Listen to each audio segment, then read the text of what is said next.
ಶ್ರೀಗುರುಭ್ಯೋ ನಮಃ. ಹರಿ ಓಂ.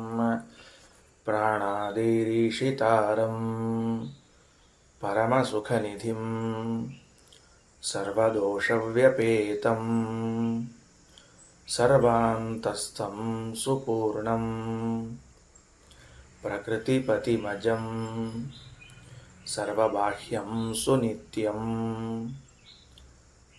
ಸರ್ವಜ್ಞಂ ಸರ್ವಶಕ್ತಿಂ ಸುರಮುನಿಮನುಜಾತೈಃ ಸದಾ ಸೇವ್ಯಮಾನಂ ವಿಷ್ಣುಂ ವಂದೇ ಸದಾಹಂ ಸಕಲಜಗದನಾದ್ಯಂತ ಮಾನಂದದಂ ತಂ. ಸ್ವಗತಭೇದ ಅವಿವಕ್ಷಾಯಾಂ ಇಹೇತಿ ವಿಶೇಷಣಂ ವ್ಯರ್ಥಂ ಸ್ಯಾತ್ ಅಂತ ವಾಕ್ಯ ಮುಗಿದಿತ್ತು. ಒಂದು ವೇಳೆ ಶ್ರುತಿಗೆ ಒಟ್ಟಾರೆ ಜಗತ್ತಿನಲ್ಲಿ ಯಾವುದೇ ಭೇದವಿಲ್ಲ ಅಂತ ಹೇಳೋ ಅಭಿಪ್ರಾಯವಿದ್ದರೆ ಆಗ ಇಹ ಎನ್ನುವಂತಹ ಪದ ಇದು ವ್ಯರ್ಥವಾಗ್ತದೆ. ಯಾಕೆ ಅಂದರೆ ಒಟ್ಟಿನಲ್ಲಿ ಭೇದ ಇಲ್ಲ ಅನ್ನಬೇಕೆ ಹೊರತಾಗಿ ಇಲ್ಲಿ ಭೇದ ಇಲ್ಲ ಅಂತ ಅನ್ನಬಾರ್ದು. ಆವಾಗ ಇಲ್ಲಿ ಭೇದ ಇಲ್ಲ ಅಂದರೆ ಬೇರೆ ಕಡೆಗೆ ಇನ್ನೊಂದು ಕಡೆಗೆ ಭೇದ ಅದ ಅಂತ ಅರ್ಥ ಬರ್ತದೆ. ಹೆಂಗೆ ಭೂತಲೆ ಶಶವಿಷಾಣಂ ನಾಸ್ತಿ ಅಂತಂದ್ರೆ ಭೂತಲದಲ್ಲಿ ಶಶವಿಷಾಣವು ಇಲ್ಲ ಅಂತ ಯಾರು ನಿಷೇಧ ಮಾಡೋದಿಲ್ಲ. ಯಾಕಂದ್ರೆ ಅತ್ಯಂತ ಅಸತ್ತಾಗಿರುವಂತಹ ಶಶವಿಷಾಣವು ಅಥವಾ ಭೂತಲೆ ಅನ್ನೋಕ್ಕಿಂತ ಹಿಂಗಿಟ್ಕೊಳ್ರಿ, ಇಹ ಶಶವಿಷಾಣಂ ನಾಸ್ತಿ ಅಂತ ಇಟ್ಕೊಳ್ರಿ, ಲಘು ಅರ್ಥ ಆಗ್ತದೆ. ಇಹ ಅಂದರೂ ಅದೇ ಅರ್ಥ, ಭೂತಲ ಅಂದರೂ ಅದೇ ಅರ್ಥ. ಇಹ ಅನ್ನೋದಕ್ಕೆ ಸ್ವಲ್ಪ ಸ್ಪಷ್ಟ ಆಗ್ತದೆ. ಇಹ ಶಶವಿಷಾಣಂ ನಾಸ್ತಿ, ಇಲ್ಲಿ ಶಶವಿಷಾಣ ಇಲ್ಲ ಅಂದ್ರೆ ಇನ್ನೆಲ್ಲೋ ಶಶವಿಷಾಣ ಅದ ಅಂತ ಅರ್ಥ ಆಗ್ತದೆ. ಶಶವಿಷಾಣ ಅಂದ್ರೆ ಅರ್ಥ ಏನು? ಮೊಲದ ಕೋಡು. ಮೊಲದ ಕೋಡಿಗೆ ಶಶವಿಷಾಣ ಅಂತ ಕರೀತಾರೆ. ಮೊಲಕ್ಕೆ ಕೋಡು ಅಂತನ್ನೋದು ಎಂದೆಂದೂ ಇಲ್ಲ. ಅದು ಇಲ್ಲಿಲ್ಲ, ಅಲ್ಲದ, ಹಿಂಗೆ ಯಾವುದೂ ಇಲ್ಲ, ಒಟ್ಟಾರೆ ಇಲ್ಲವೇ ಇಲ್ಲ. ಹಂಗಾರೆ ಅದ್ವೈತ ದರ್ಶನದಂತೆ ಭೇದವೇ ಇಲ್ಲ ಅಂತ ಹೇಳಬೇಕಾಗಿದ್ದರೆ ಇಹ ನಾನಾ ನಾಸ್ತಿ ಎನ್ನಬಾರ್ದಾಗಿತ್ತು, ಇಲ್ಲಿ ಭೇದ ಇಲ್ಲ ಅನ್ನಬಾರ್ದು, ಎಲ್ಲಿಯೂ ಭೇದ ಇಲ್ಲ ಅಂತ ಹೇಳಬೇಕು. ಆವಾಗ ಎಲ್ಲಿಯೂ ಭೇದ ಇಲ್ಲ ಅಂತ ಅನ್ನೋದು ಹೇಳಬೇಕಾದ್ರೆ ಇಲ್ಲಿ ಅಲ್ಲಿ ಅನ್ನೋ ಶಬ್ದಗಳನ್ನು ಹಾಕದೇ ಇದ್ದರೆ ಸರಿ ಹೋಗ್ತದೆ ಅಂತ ಇಷ್ಟು ವ್ಯವಸ್ಥೆಯನ್ನು ಮಾಡಿ, ಹಾಗಾದರೆ ಶ್ರುತಿ ಅಭಿಪ್ರಾಯ ಏನು?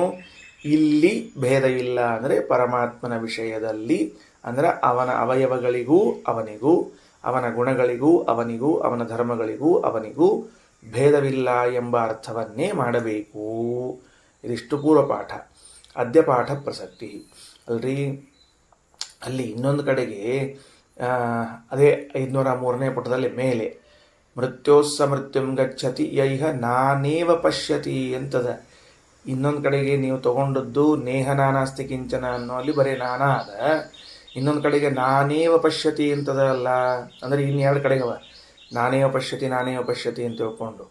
ಎಲ್ಲಿ 503ನೇ ಪುಟದ ಮೇಲೆ ಏಕದೈವ ಅನುದ್ರಷ್ಟವ್ಯಂ ಏತದ ಅಪ್ರಮೇಯಂ ಧ್ರುವಂ ಮೃತ್ಯೋಸ್ಸ ಮೃತ್ಯುಂ ಗಚ್ಚತಿ ಯ ಇಹ ನಾನೇವ ಪಶ್ಯತಿ, ಅದರ ಕೆಳಗೂ ಯ ಇಹ ನಾನೇವ ಪಶ್ಯತಿ ಅಂತ. ಇಲ್ಲಿ ನಾನಾ ಅನ್ನೋ ಶಬ್ದಕ್ಕೆ ಭೇದ ಅಂತ ಅರ್ಥ, ಮತ್ತು ಇವ ಅನ್ನೋ ಶಬ್ದಕ್ಕೆ ಅರ್ಥ ಏನು ಮಾಡೋರು? ಶ್ರುತಿಯೊಳಗೆ ಬಂದು ಇವ ಶಬ್ದಕ್ಕೆ ಒಂದಿನ ಅರ್ಥ ಇರಬೇಕಲ್ಲ. ಅವಾಗ ಏನಾಗ್ತದೆ? ಇವ ಅಂದ್ರೆ ಸಾಮಾನ್ಯವಾಗಿ ಅದರಂತೆ ಅಂತ ಅರ್ಥ. ಅದರಂತೆ ಅಂತ ಭೇದದಂತೆ ಇರುವುದು ಯಾವುದು? ಅದು ಇಲ್ಲ ಅಂತ ಅರ್ಥ ಮಾಡಿದಂಗೆ ಆಗ್ತದೆ. ಇದು ಕಷ್ಟ. ಯಾಕಂದರೆ ಭೇದದಂತೆ ಇರುವುದು ಯಾವುದು? ಭೇದದಂತೆ ಇರುವುದು ಅಂದರೆ ಇನ್ನೊಂದು ಭೇದನೆ ಇರಬೇಕೆ ಹೊರತಾಗಿ ಬೇರೆ ಯಾವುದೂ ಇರ್ಲಿಕ್ಕೆ ಸಾಧ್ಯ ಇಲ್ಲ. ಅಂದಮೇಲೆ ಈಗ ಚಂದ್ರನಂತೆ ಇರುವುದು ಅಂದರೆ ಇನ್ನೊಂದು ಚಂದ್ರನೇ ಆಗಿರ್ಬೇಕು, ಬೇಡ ಚಂದ್ರನ ಗುಣ ಉಳ್ಳದ್ದಾಗಿರ್ಬೇಕು. ಇವನ ಮುಖವು ಚಂದ್ರನಂತೆ ಇದೆ ಅಂತ ಹೇಳಿದಾಗ ಇವನ ಮುಖದಲ್ಲಿ ಚಂದ್ರನಿಗಿರುವಂತಹ ಗುಣಗಳು ಸಾದೃಶ್ಯ ಇದ್ದಾಗ ಚಂದ್ರನಂತೆ ಮುಖ ಅಂತ ಹೇಳ್ಬೋದು. ಹಂಗೆ ನಾನಾ ಅನ್ನೋ ಶಬ್ದಕ್ಕೆ ಭೇದ ಅಂತ ಅರ್ಥ ಇದ್ದಾಗ ಇವ ಶಬ್ದಕ್ಕೆ ಭೇದದಂತೆ ಇರುವ ಯಾವುದು ಇನ್ನೊಂದು ಮತ್ತೊಂದು ಭೇದನೆ ಹೇಳಬೇಕು. ಇದೇನು ಹಿಂಗೆ ನಿಷೇಧ ಮಾಡ್ಲಿಕ್ಕೆ ಹೊರಟಾರೆ ಭೇದದಂತೆ ಇರುವ ಭೇದವನ್ನು ತಿಳಿಬಾರ್ದು ಅಂತ, ಅದಕ್ಕೆ ಇದನ್ನು ಸರಿ ಇಲ್ಲ ಅಂತಂತೀವಿ ಅಂದರೆ ಆಗ ಇವ ಶಬ್ದದ ಅರ್ಥ ಏನು ಅಂತ ಕೇಳಿದ್ದಕ್ಕೆ ಉತ್ತರ ಕೊಡ್ತಾರೆ. ತೆಳಗಡೆಗೆ ತಗೊಳ್ರಿ. ವಿರುದ್ಧೋಭಯ ಸಂಯೋಗ ಇವ ಶಬ್ದ ಪ್ರದರ್ಶ್ಯತೆ. ನೋಡ್ರಿ ಅಲ್ಲಿ ನಾನೇವ ಇತಿ ಭೇದಾಭೇದ ನಿರಾಕರಣಾರ್ಥಂ.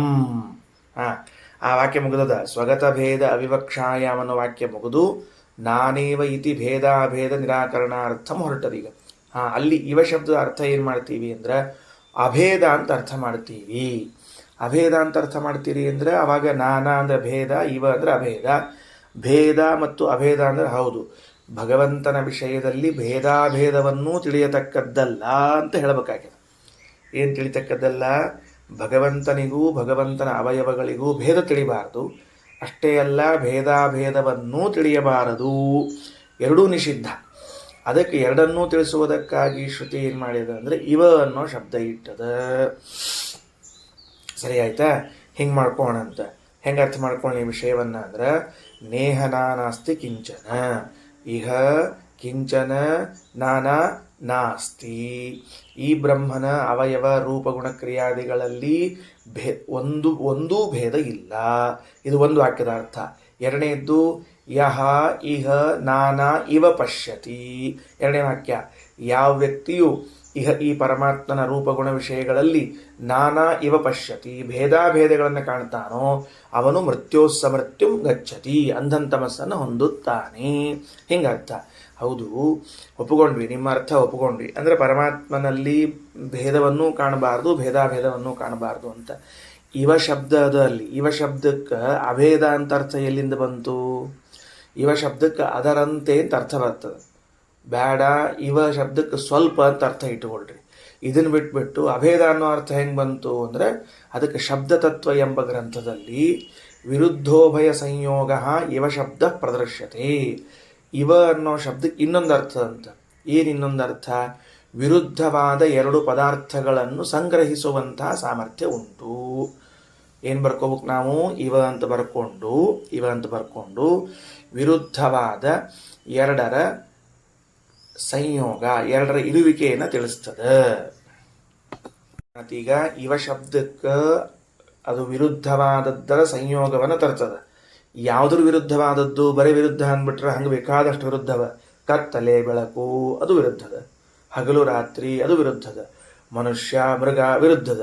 ಹಂಗೆ ಎಷ್ಟೆಲ್ಲ ಜಗತ್ತಿನಲ್ಲಿ ಸತ್ಯ ಮಿಥ್ಯ ಹಿಂಗೆಲ್ಲ ವಿರೋಧಗಳವ. ಹಂಗೆ ಪರಸ್ಪರ ಇಂಥ ವಿರೋಧಗಳಿದ್ದಾಗ ಇವ ಶಬ್ದವು ಯಾವುದರ ವಿರೋಧವನ್ನು ತರ್ತದ, ವಿರೋಧದ ಸಂಯೋಗ ಮಾಡ್ತದ ಹೇಳಿಲ್ಲಲ್ಲಿ ನೀವು ಅಂದ್ರೆ ಅದಕ್ಕೆ ಇಷ್ಟರ್ಥ. ಆ ಇವ ಶಬ್ದದ ಹಿಂದೆ ಯಾವ ಶಬ್ದ ಬಂದಿರ್ತದೋ ಅದರ ವಿರುದ್ಧವಾದದ್ದನ್ನು ಅದು ಸಂಗ್ರಹ ಮಾಡ್ತದೆ. ಅಂದ್ರೆ ನಾನಾ ಅನ್ನೋ ಶಬ್ದಕ್ಕೆ ಭೇದ ಅಂತದ, ಇವ ಶಬ್ದಕ್ಕೆ ವಿರುದ್ಧ ಅಂತದ. ಹಾಗಾದರೆ ನಾನಾ ಶಬ್ದಕ್ಕೆ ಭೇದ ಇದ್ದು ಅದರ ಮುಂದೆ ಇವ ಶಬ್ದ ಬಂದಿದ್ರೆ ಅದರ ವಿರುದ್ಧವಾದದ್ದು ಯಾವುದೋ? ಅಭೇದ. ಅದನ್ನು ಸಂಗ್ರಹ ಮಾಡ್ತದೆ. ಯಾಕೆ? ಭೇದಕ್ಕೆ ವಿರುದ್ಧವಾದದ್ದು ಅಭೇದ, ಅಭೇದಕ್ಕೆ ವಿರುದ್ಧವಾದದ್ದು ಭೇದ, ಸತ್ಯಕ್ಕೆ ವಿರುದ್ಧವಾದದ್ದು ಅಸತ್ಯ. ಹಿಂಗಿತ್ತು ಅಂತ ಇಟ್ಕೊಳ್ರಿ. ಸತ್ಯ ಇವ ಅಂತ ಶಬ್ದ ಪ್ರಯೋಗ ಇತ್ತು ಅಂದ್ರೆ ಆಗ ಇವ ಶಬ್ದ ಏನು ಮಾಡ್ತದೆ? ಸತ್ಯ ಹಾಗೂ ಅಸತ್ಯ ಎರಡನ್ನೂ ತೊಗೊಂಬರ್ತದೆ. ಅದು ಹಗಲಿಗೆ ಹಗಲು ಇವ ಅಂತ ಹೇಳಿದ್ರಿ ಅಂತ ಇಟ್ಕೊಳ್ರಿ. ದಿನಮಿವ ಅಂದಾಗ ದಿನ ಹಾಗೂ ರಾತ್ರಿಗಳು ಎರಡೂ ಬರಬೇಕಲ್ಲಿ, ವಿರುದ್ಧವಾದದ್ದು. ಹಾಗೆ ಶಬ್ದತತ್ವದಲ್ಲಿ ಇದ್ದದರಿಂದಾಗಿ ಈ ಕಾಠಕ ಉಪನಿಷತ್ತಿನ ಬೇರೆ ಬೇರೆ ವಾಕ್ಯಗಳಲ್ಲಿ ಬಂದಿರುವಂತಹ ನಾನೇವ ಎನ್ನೋ ಶಬ್ದಕ್ಕೆ ಭೇದಾಭೇದ ಎಂದು ಅರ್ಥ ಮಾಡಬೇಕು. ಇಷ್ಟು ವಿಷಯ ತಿಳಿಸಿಕೊಟ್ರೀಗ. ವಾಕ್ಯ ತಗೊಳ್ರಿ. ನಾನೇವ ಇತಿ ಭೇದಾಭೇದ ನಿರಾಕರಣಾರ್ಥಂ ವಿರುದ್ಧೋಭಯ ಸಂಯೋಗ ಇವ ಶಬ್ದ ಪ್ರದರ್ಶ್ಯತೆ ಇತಿ ಶಬ್ದತತ್ವೇ. ಒಂದು ಘಟ್ಟ ಇದೊಂದು ಪ್ರತ್ಯೇಕ ಘಟ್ಟ. ಸರಿ, ಹಾಗಾದರೆ ಶ್ರುತಿಗಳು ಪರಮಾತ್ಮನ ವಿಷಯದಲ್ಲಿ ಯಾವುದನ್ನು ತಿಳಿಯಬೇಕು ಅಂತ ಹೇಳಿದಂತೆ ಯಾವುದನ್ನು ತಿಳಿಯಬಾರದು ಅಂತೂ ಹೇಳಲಿಕ್ಕೆ ಹೊರಟಾವ. ಯಾವುದನ್ನು ತಿಳಿಯಬಾರದು ಅಂತ ಹೇಳಲಿಕ್ಕೆ ಹೊರಟಾವ ಅಂದ್ರೆ ಭಗವಂತನ ವಿಷಯದಲ್ಲಿ, ಅಂದ್ರೆ ಅವನೇ ಪ್ರತಿಯೋಗಿಯಾಗಿ ಅವನೇ ಅನುಯೋಗಿಯಾಗಿರುವಂಥ ವಿಷಯ. ಪರಮಾತ್ಮನು ಪ್ರತಿಯೋಗಿಯಾಗಿ ಪರಮಾತ್ಮನ ಅವಯವಗಳು ಅನುಯೋಗಿಯಾಗಿ ಇವೆ. ಪರಮಾತ್ಮನೇ ಪ್ರತಿನಿಧಿಯಾಗಿ ಅಂದರೆ ಅದು ಮುಖಂಡನಾಗಿ ಅವನ ಅಂಗಾಂಗಗಳೇ ಇರುವಂತಹ ಸಂದರ್ಭದಲ್ಲಿ ಅವೆರಡರ ಮಧ್ಯದಲ್ಲಿ ಭೇದವನ್ನು ತಿಳಿಯಬಾರದು. ಅಂದ್ರೆ ಭಗವಂತನ ಒಂದು ಅಂಗ ಮನುಷ್ಯರ ಅಂಗದಂತೆ ಅಲ್ಲ. ಯಾಕಂದ್ರೆ ಮನುಷ್ಯರ ಒಂದು ಅಂಗವು ಮನುಷ್ಯ ಬದುಕಿದ್ದಾಗಲೂ ಕೂಡ ಹೋಗುತ್ತದೆ, ಹೋಗಿದ್ದು ಕಂಡದ. ಮನುಷ್ಯರ ಒಂದು ಅಂಗವು ಮನುಷ್ಯರು ಇರುವಾಗಲೇ ಹೋಗಿದ್ದು ಕಂಡಿದೆ, ಅಥವಾ ಬರುವಾಗಲೇನೆ ಇಲ್ಲದೇ ಇದ್ದದ್ದೂ ಕಂಡಿದೆ. ಹುಟ್ಟುವಾಗ ಎಷ್ಟೋ ಜನ ಕಿವುಡರಾಗಿ ಹುಟ್ಟಿರ್ತಾರೆ, ಕುರುಡರಾಗಿ ಹುಟ್ಟಿರ್ತಾರೆ, ಮೂಕರಾಗಿ ಹುಟ್ಟಿರ್ತಾರೆ. ಹಾಗಾದರೆ ಅವರಿಗೂ ಅವರ ಅಂಗಗಳಿಗೂ ಭೇದ ಉಂಟು. ಅಭೇದವೇ ಇದ್ದರೆ ಅವರು ಇದ್ದಾಗ ಅವರ ಅಂಗಗಳು ಇರಬೇಕು. ಆ ಪರಮಾತ್ಮನಲ್ಲಿ ಈ ತರಹದ ದೋಷ ಇಲ್ಲ. ಯಾವ ತರಹದ ದೋಷ ಇಲ್ಲ? ಅವನಿಗೂ ಅವನ ಅಂಗಕ್ಕೂ ಭೇದ ಅಂತನ್ನೋದು ಇಲ್ಲ. ಇದ್ರೆ ಏನಾಗ್ತಿತ್ತು? ಹಿಂಗೆ ಹೇಳ್ಬೋದಾಗಿತ್ತು, ದೇವರು ಕುರುಡ, ದೇವರು ಕಿವುಡ, ದೇವರು ಕುಂಟ, ದೇವರು ಮೂಕ, ಹಿಂಗೆ ಹೇಳ್ಬೋದಾಗಿತ್ತು. ಹೆಂಗೆ ಹೇಳಿಕ್ಕೆ ಬರ್ತಿತ್ತು? ಯಾವಾಗ ಅವನ ಅಂಗಗಳಿಗೂ ಅವನಿಗೂ ಭೇದ ಇದ್ರೆ. ಭೇದವೇ ಇಲ್ಲದಿದ್ರಿಂದ ಅವ ಇದ್ದಾನ ಅಂದ್ರೆ ಅವನ ಅಂಗಗಳು ಇದ್ದೇ ಇವೆ ಅಂತ ಅರ್ಥ ಆಗ್ತದೆ. ಅದರಿಂದ ಭೇದವನ್ನು ಹೇಳಬಾರ್ದು. ಬೇಡ, ಭೇದಾಭೇದವನ್ನು ಹೇಳ್ತೀವಿ ಅಂತಂದ್ರೆ ಎಲ್ಲದ ಭೇದ ಹೇಳಲಿಕ್ಕೆ ಭೇದ ಹೇಳಿದ್ರೆ ಈ ಸಮಸ್ಯೆ ಬರ್ತದೆ. ಭೇದವೂ ಅದ, ಅಭೇದವೂ ಅದ ಅಂತ ಹೇಳಿಬಿಟ್ರೆ ಮುಗಿದು ಹೋಯ್ತಲ್ಲ. ಅಂದರೆ ಶ್ರುತಿಗೆ ಈ ಪಕ್ಷವೂ ಸಮ್ಮತ ಅಲ್ಲ, ಶ್ರುತಿಗೆ ಇದು ಸಮ್ಮತ ಅಲ್ಲ. ಪರಮಾತ್ಮನ ಅಂಗಕ್ಕೆ ಭೇದ ಇಲ್ಲ. ಅಷ್ಟೇ ಅಲ್ಲ, ಭೇದಾಭೇದವೂ ಇಲ್ಲ. ಭೇದಾಭೇದಕ್ಕೆ ಏನು ದೃಷ್ಟಾಂತ ಕೊಟ್ಟಿದ್ದೀನಿ? ಮೊನ್ನೆ ಹೇಳಿನಿ ಭೇದಾಭೇದಕ್ಕೆ ದೃಷ್ಟಾಂತ ವಸ್ತ್ರ ಮತ್ತು ನೂಲು. ವಸ್ತ್ರ ಮತ್ತು ನೂಲುಗಳೇನಾಗ್ಯಾವ? ಭಿನ್ನ ಹಾಗೂ ಅಭಿನ್ನವಾಗ್ಯಾವ. ವಸ್ತ್ರ ಮತ್ತು ನೂಲುಗಳು ಸೇರಿಕೊಂಡಿದ್ರೆ ಅಭಿನ್ನ, ವಸ್ತ್ರದಿಂದ ನೂಲನ್ನು ಬೇರ್ಪಡಿಸಿದರೆ ಭಿನ್ನ. ಈ ತರಹದ ಅವಸ್ಥೆಯೂ ಭಗವಂತನ ಅವಯವ ಗುಣಕ್ರಿಯಾದಿಗಳಿಗೆ ಇಲ್ಲ. ಅದನ್ನು ಶಾಸ್ತ್ರಕ್ಕೆ ಹೇಳಬೇಕಾಗಿದೆ. ಆದ್ದರಿಂದ ನಾನೇವ ಅಂತ ಕಲಿಸಿದೆ. ಸರಿ, ಇನ್ನು ಮುಂದೆ ತೆಳಗಿನ ಸಾಲು ಮತ್ತೆ ಪರ್ವತೇಶು ದುರ್ಗೆ ಪರ್ವತಾಗ್ರೇ. ಅಲ್ಲಿ ಮೇಲೆ ಬಂದಿತ್ತು ಮಳೆ ಬಂದ ಕೂಡಲೇ ನೀರು ಅಂತ ನಿನ್ನೆ ಹೇಳಿನಿ ಮಧ್ಯಾಹ್ನದಾಗ. ಅದರದ್ದು ಕಥೆ ಈಗ. ಪರ್ವತೇಶು ದುರ್ಗೆ ಪರ್ವತಾಗ್ರೇ.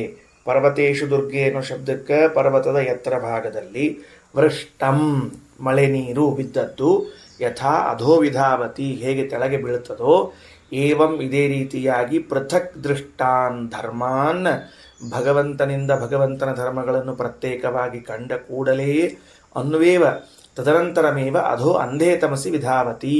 ಅದಾದ ಕೂಡಲೇ ಅಂಧನ್ ತಮಸ್ಸಿಗೆ ಅವನು ಬೀಳಲಿಕ್ಕೆ ಪ್ರಾರಂಭ ಮಾಡ್ತಾನೆ. ಅವ ಬೀಳೋದು ಎಂದರೆ ಇರಲಿ, ಇವತ್ತ ಶುರುವಾಗ್ಯದ ಬೀಳೋದು ಅಂತ. ಈಗ ಅಂದಿರ್ತಾರಲ್ಲ, ಅನಾರೋಗ್ಯ ಇವತ್ತಾತು ಅಂತ. ಇವತ್ತಾಗಿರಂಗಿಲ್ರಿ ಅನಾರೋಗ್ಯ. ಅದು ಅನಾರೋಗ್ಯ ಆಗ್ಲಿಕ್ಕೆ ಶುರುವಾಗಿ 8 ದಿವಸ ಆಗಿರ್ತದೆ. ಅದು ಅಲ್ಲಿಂದ ತೊಗೊಂಡು ಬಂದು ಇವತ್ತಿಗೆ ಬಂದು ಬರೋಬ್ಬರಿ ಪೂರ್ಣ ಅನಾರೋಗ್ಯ ಆಗಿರ್ತದೆ. ಹಂಗೆ ಅಂಧನ್ ತಮಸ್ಸಿಗೆ ಬೀಳ್ತಾನ ಅಂದ್ರೆ ಈಗಿಂದೀಗ ಬೀಳಂಗಿಲ್ಲ, ಬೀಳಲಿಕ್ಕೆ ಶುರು ಮಾಡ್ತಾನವ. ಅದರಿಂದ ಮುಂದೆ ಹೋಗಿ ಅಲ್ಲಿ ಸೇರ್ಕೋತಾನ. ಹಾಗಾಗಿ ಇದು ನಿಷೇಧ ಮಾಡ್ಲಿಕ್ಕತ್ತದ. ಏನಂತ? ಅಂಧಂತಮಃ ಪ್ರವೇಶ ಯೋಗ್ಯವಾಗಿದೆ ಇಂಥ ಭೇದ ಜ್ಞಾನ ಅಂದ ಮೇಲೆ ಅದನ್ನು ಯಾರೂ ಕೂಡ ಮಾಡಿಕೊಳ್ಳಬಾರದು ಅಂತ ನಿಷೇಧ ಮಾಡ್ಲಿಕ್ಕತ್ತದ. ಸರಿ ನೋಡ್ರಿ, ಒಂದು ಶ್ರುತಿ ಆಚಾರ್ಯರು ಒಂದು ಶ್ರುತಿ ವ್ಯಾಖ್ಯಾನ ಮಾಡ್ಲಿಕ್ಕೆ ಹೊರಟವರು ಎಷ್ಟೆಷ್ಟು ನಿಷಿದ್ಧವಾಗಿದ್ದಿದೆಯೋ ಅದನ್ನೆಲ್ಲವನ್ನು ಹೇಳ್ತಾ ಹೊರಟಿದ್ದಾರೆ. ಮಾಡಬಾರ್ದು ಈ ಶ್ರುತ್ಯರ್ಥ, ಮಾಡಬಾರ್ದು ಈ ಶ್ರುತ್ಯರ್ಥ ಅಂತ ತಿಳ್ಕೊಂಡು ಜೀವಬ್ರಹ್ಮರ ಅಭೇದವನ್ನು ನಿಷೇಧ ಮಾಡಲಾಗತ್ತದ. ಇಲ್ಲ, ಜೀವ ಹಾಗೂ ಪರಮಾತ್ಮರಿಬ್ಬರು ಅಭಿನ್ನರಲ್ಲ, ಅದನ್ನು ತಿಳಿಬಾರದು. ಹೆಂಗ ಅಂತ ಕೇಳಿದ್ರೆ, ಪರಮಾತ್ಮನಿಗೂ ಪರಮಾತ್ಮನ ಧರ್ಮಗಳಿಗೆ ಹೆಂಗ ಭೇದ ತಿಳಿಬಾರದು ಹಂಗ. ಆಮೇಲೆ ಲಕ್ಷ್ಮೀದೇವಿಗೂ ಪರಮಾತ್ಮನಿಗೂ ಅಭೇದ ಹೆಂಗೆ ತಿಳಿಬಾರದು ಹಂಗ ಜೀವ ಹಾಗೂ ಪರಮಾತ್ಮನಿಗೆ ತಿಳಿಬಾರದು. ಮತ್ತು ಇತರ ದೇವತೆಗಳಿಗೂ ಪರಮಾತ್ಮನಿಗೂ ಅಭೇದ ತಿಳಿಬಾರದು ಹೆಂಗೋ ಹಂಗ ಜೀವಬ್ರಹ್ಮರಿಗೂ ತಿಳಿಬಾರದು. ಲಕ್ಷ್ಮೀದೇವಿ ಪರಮಾತ್ಮನ ಅವತಾರ ಹೆಂಗ ಅಲ್ಲೋ ಹಂಗ ಜೀವಬ್ರಹ್ಮರು ಅಭಿನ್ನರ ಅಲ್ಲ. ಹಿಂಗೆ ಎಲ್ಲ ದೃಷ್ಟಾಂತ ಕೊಟ್ಕೋತ ಬರ್ಲಿಕ್ಕತ್ತದ. ಅಂದಮೇಲೆ ಏನು ದೃಢ ಮಾಡ್ಲಿಕ್ಕೆ ಶ್ರೀಮದಾಚಾರ್ಯರು ಅಂದ್ರೆ ಪರಮಾತ್ಮ ತತ್ವ ಅಂಬೋದು ಎಷ್ಟು ಪರ್ಫೆಕ್ಟ್ ಅದ ಅಂತ ತಿಳ್ಕೊಳ್ರಿ ಅಂತ ಹೇಳಿ ಹೊರಟಾರ. ಅದರ ವಿಷಯದಲ್ಲಿ ನಾವು ಹೇಳ್ತಾ ಇದ್ದೀವಿ. ಪರಮಾತ್ಮನಿಗೂ ಅವನ ಅಂಗಗಳಿಗೂ ಭೇದ ಇಲ್ಲ ಅಂಬೋದನ್ನ ಪುರಿ ಜಗನ್ನಾಥದಲ್ಲಿ ಪ್ರತಿಮಾ ನೋಡಿದ್ರೆ ಗೊತ್ತಾಗ್ತದೆ. ಆ ಪುರಿ ಜಗನ್ನಾಥನ ಪ್ರತಿಮಾ ಹೆಂಗದ ಅಂದ್ರೆ ಉದ್ದಕ್ಕೆ ದುಂಡು ಒಂದೇ ಒಂದು ಕಟ್ಟಿಗೆ ಬಡ್ಡಿ, ಅದರೊಳಗೆ ಎಲ್ಲ ಅವಯವಗಳು ಎಲ್ಲ ಅಷ್ಟು ಅವಾಗ ಅದೇನು ಪ್ರತ್ಯೇಕ ಇಲ್ಲೇ ಇಲ್ಲ. ಅದನ್ನು ನೋಡಿದ್ರೆ ದೇವರಿಗೂ ದೇವರ ಅವಯವಕ್ಕೂ ಯಾವುದೇ ಭೇದ ಇಲ್ಲ, ಒಟ್ಟಾರೆ ಅಂತ ಅನಿಸಿ ಬರ್ತದ ಅಂತ ಹೇಳ್ಯಾರ. ಸತ್ಯದ ಪರಮಾತ್ಮನ ಪ್ರತಿಮಾ ಹಂಗ ಅವ ಅಲ್ಲಿ, ಅಲ್ಲೇನು ಕೈ ಕಾಲು ಹಿಂಗೆ ಪ್ರತ್ಯೇಕ ಇಲ್ಲೇ ಇಲ್ಲ. 12 ವರ್ಷಕ್ಕೊಂದ್ಸಲ ಅದು ಪ್ರತಿಮಾ ಬದಲಾಗ್ತದೆ. ಅಂತಹ ಪ್ರತಿಮಾ ಹಂಗೆ ಇರ್ತದೆ, ಪೂರ್ಣ ಹಂಗೆ ಇರ್ತದೆ. ಅದು ಸ್ಥಾಪನೆ ಮಾಡುವ ಕಾಲಕ್ಕೆ ಪುರಿ ಜಗನ್ನಾಥದಲ್ಲಿ ಪ್ರತಿಮಾದೊಳಗೆ ಎಲ್ಲ ಅಂಗಗಳವ ಸ್ಥಾಪನಾ ಮಾಡೋದೇ ಇಲ್ಲ, ಹೃದಯ ಒಂದನ್ನೇ ಸ್ಥಾಪನಾ ಮಾಡ್ತಾರೆ. ಆ ಒಂದು ಹೃದಯವೇ ಎಲ್ಲ ಅಂಗಾಂಗಗಳನ್ನು ಪಡೆದದ್ದಾಗಿರ್ತದೆ ಅಂತೂ ಒಂದು ವಿಷಯದ ಸರಿಯದ. ಮುಂದೆ ಹೋಗೋಣಂತ. ಕೆಳಗೆ ಬ್ರಹ್ಮಾಂಡ ಪುರಾಣದ ಒಂದು ವಾಕ್ಯ ಓದಿದರೆ ಈ ಅಂಶ ಮುಕ್ತಾಯ ಆಗ್ತದೆ, ಮತ್ತೊಂದು ಹೊಸ ಅಂಶ ಶುರುವಾಗ್ತದೆ. ಏನು ಅಂತಂದ್ರೆ ನೋಡ್ರಿ, ಭೇದೇನ ದರ್ಶನಾದ್ವಾಪಿ ಭೇದೇನ ದರ್ಶನಾತ್ ವಿಷ್ಣೋರ್ಗುಣಾನಾಂ ರೂಪಾಣಾಂ ತದಂಗಾನಾಂ ಮುಖಾದಿನಾಂ ತಥಾ ದರ್ಶನ ಕಾಲಾತ್ತು ಕ್ಷಿಪ್ರಮೇವ ತಮೋ ವ್ರಜೇತ್ ಇತಿ ಬ್ರಹ್ಮಾಂಡೇ. ವಿಷ್ಣೋ ಭಗವಂತನ ವಿಷಯದಲ್ಲಿ ಅಂದ್ರೆ ಅವನ ಗುಣಾನಾಂ ರೂಪಾಣಾಂ ತದಂಗಾನಾಂ ಮುಖಾದಿನಾಂ ಅಲ್ಲಿ ಹ್ರಸ್ವಾಗಿದೆ, ಶ್ಲೋಕದಲ್ಲಿ ದೀರ್ಘ ಬರಬೇಕದು, ಅದ ಪ್ರಿಂಟ್ ಹಾಕಬಾರ್ದು, ಅರ್ಥ ಅಷ್ಟೇ. ಮುಖಾದೀನಾಂ ಆಗಬೇಕದು, ಅದನ್ನು ಪ್ರತ್ಯೇಕ ಬರೆದು ಇಟ್ಕೊಂಡಿರ್ಬೇಕು ಬಾಜುಕ. ಮುಖಾದೀನಾಂ ಭೇದೇನ ದರ್ಶನಾದ್ವಾಪಿ ಭಿನ್ನ ಎಂಬುದಾಗಿ ಕಂಡ್ರೆ, ಭೇದೇನ ದರ್ಶನಾತ್ ಭೇದಾಭೇದವೆಂಬುದಾಗಿ ಕಂಡ್ರೆ, ತಥಾ ದರ್ಶನ ಕಾಲಾತ್ತು ಹಾಗೆ ಕಂಡ ಕೂಡಲೇನೆ ಕ್ಷಿಪ್ರಮೇವ ಕೂಡಲೇನೆ ತಮೋ ವ್ರಜೇತ ಅಂಧಂತಮಸ್ಸಿಗೆ ಹೋಗುತ್ತಾನೆ ಇತಿ ಬ್ರಹ್ಮಾಂಡೆ. ಅಂದ್ರೆ ಶ್ರುತಿ ಸ್ಮೃತಿಗಳಲ್ಲಿ ಎರಡು ಕಡೆಗೂ ಕೂಡ ಏನಾಗಿದೆ ಅಂತಂದ್ರೆ ಅದರ ನಿಷೇಧವನ್ನೇ ಮಾಡಲಾಗಿದೆ. ಸರಿ, ಮುಗಿದು ಹೋಯ್ತು. ಅದು ಪ್ರತ್ಯೇಕ ಏನು ಹೇಳೋದು ಬೇಕಾಗಿಲ್ಲ. ಶ್ರುತಿಯಲ್ಲಿ ಅಷ್ಟೇ ನಿಷೇಧ ಮಾಡಿಲ್ಲ, ಸ್ಮೃತಿಯಲ್ಲೂ ನಿಷೇಧ ಮಾಡ್ಯದ ಅಂತ ಆಚಾರ್ಯರು ತಿಳಿಸಿಕೊಟ್ರು. ಆ ಸ್ಮೃತಿಯಲ್ಲಿ ಅಂದರೆ ಬ್ರಹ್ಮಾಂಡ ಪುರಾಣವು ಸ್ಮೃತಿಯೇ. ಹಾಗಾಗಿ ಬ್ರಹ್ಮಾಂಡ ಪುರಾಣದಲ್ಲಿ ನಿಷೇಧ ಮಾಡಿದೆ, ಇದನ್ನು ಮಾಡಬಾರದು ಅಂತ ಆಯಿತು. ಇನ್ನು ಮುಂದೆ 504ನೇ ಪುಟ ಸರಿ, ಅಲ್ಲಿ ವಿಷಯ ಪ್ರಾರಂಭ ಆಗ್ತದೆ. ಇಷ್ಟು ಮತ್ತೊಂದು ಘಟ್ಟ, ಆ ಘಟ್ಟ ಮುಕ್ತಾಯವಾಯಿತು. ಅಂದ್ರೆ ಅವರು ಯಾವ ಶ್ರುತಿಗಳನ್ನು ಅದ್ವೈತವನ್ನು ತಿಳಿಸ್ತದ ಅಂತ ಉದಾಹರಣೆ ಮಾಡಿದ್ರು, ಅವು ಯಾವುದೂ ಅದ್ವೈತವನ್ನು ತಿಳಿಸೋ ಪ್ರಸಂಗದಲ್ಲಿ ಇಲ್ಲ ಅಂತ ಖಂಡನ ಮಾಡಿದ್ರು ಆಚಾರ್ಯ. ವಿಷಯವನ್ನು ನಿರಾಕರಣೆ ಮಾಡ್ತಾ ಇದ್ದ.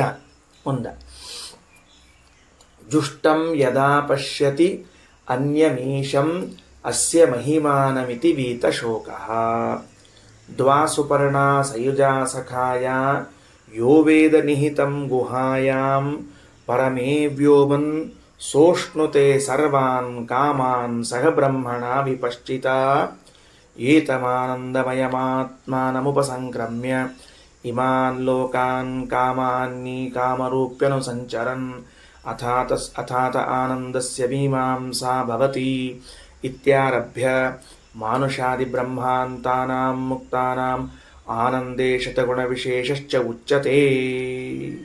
ಮುಗೀತು. ಈಗೇನು ಹೇಳಲಿಕ್ಕೆ ಹೊರಟಾರ? ಈಗೊಂದು ವಿಷಯ, ಇದು ವಾಸ್ತವಿಕವಾಗಿ ಪ್ರತ್ಯೇಕ ಸಬ್ಜೆಕ್ಟು. ಹಂಗಾಗಿ ಇದು ಭೇದದ ವಿಷಯವೇ ಆಗಿದ್ರೂ ಒಂದು ಪ್ರತ್ಯೇಕವಾದ ವಿಚಾರ ಅಂತ ಕರೆಸಿಕೊಳ್ತದೆ. ಇದಕ್ಕೆ ರಘುತ್ತಮ ಸ್ವಾಮಿಗಳವರು ಅವತಾರಣಿಕ ಕೊಳ್ಳಿಕತ್ತಾರೆ. ಅವತಾರಣಿಕ ಏನು, ಅವತಾರಿಕ ಏನು ಅಂತಂದ್ರೆ, ಆಯಿತು ನೀವು ಹೇಳಿದ್ದು ಶ್ರುತಿಗೆ ಅರ್ಥ ಇರಲಿ, ನಾವ್ಯಾಕೆ ಬೇಡ ಅನ್ನೋಣಂತ. ಏನು ಶ್ರುತಿ ಅರ್ಥ? ಅದು ಜೀವಬ್ರಹ್ಮರ ಮಧ್ಯದಲ್ಲಿ ಅಭೇದ ಇಲ್ಲ, ಭೇದವೇ ಅದ ಅಥವಾ ನೇಹ ನಾನಾಸ್ತಿ ಕಿಂಚನ, ಹಿಂಗೆಲ್ಲಾನು ಇಟ್ಟುಕೊಂಡಿರ್ರಿ, ಬೇಡ ಅಂದಿಲ್ಲ. ಆದರೆ ಶ್ರುತಿಗಳಿಗೆ ಅನೇಕ ಅರ್ಥ ಇರುವ ಪ್ರಸಂಗದಲ್ಲಿ ನೀವು ಹೇಳಿದ ಅರ್ಥವು ನಾವು ಹೇಳಿದ ಅರ್ಥವು ಯಾಕೆ ಇರಬಾರದು ಅಂತ ಒಂದು ಹೊಸದಾದ ಚಿಂತನೆ. ಇದು ಪ್ರಶ್ನೆ ಏನು ಮಾಡ್ಯಾರ, ಭಾಳ ಚಂದ ಪ್ರಶ್ನೆ ಮಾಡ್ಯಾರ.